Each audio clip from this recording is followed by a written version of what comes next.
അവിടെ കേബിൾ ഉണ്ട് കേട്ടെ, ആ സൈഡിൽ കൂടെ വന്ന കേബിൾ. അത് കുഴപ്പമില്ല, അതിൽ പോരും.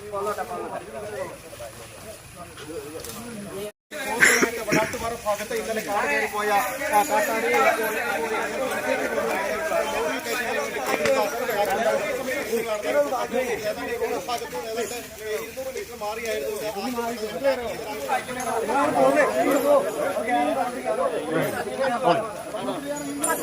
മണിക്കൂർ നീണ്ട അനിശ്ചിതത്തിനൊടുവിൽ ഇപ്പോൾ ഈ സാധു എന്ന ആനയെ വനത്തിനുള്ളിൽ നിന്ന് കണ്ടെത്തി വളത്തിൽ നിന്ന് ഇപ്പോൾ റോഡിലേക്ക് എത്തിച്ചിരിക്കുകയാണ്. ഇപ്പോൾ ലോറിയിൽ എത്തിച്ച് ഈ സാധുവിനെ ലോറിയിലേക്ക് ഇങ്ങനെ മെഡിക്കൽ വളരെ എളുപ്പമായിരുന്നു. പാപ്പാനെ കണ്ടതോടുകൂടി തന്നെ ആന ആ ഒരു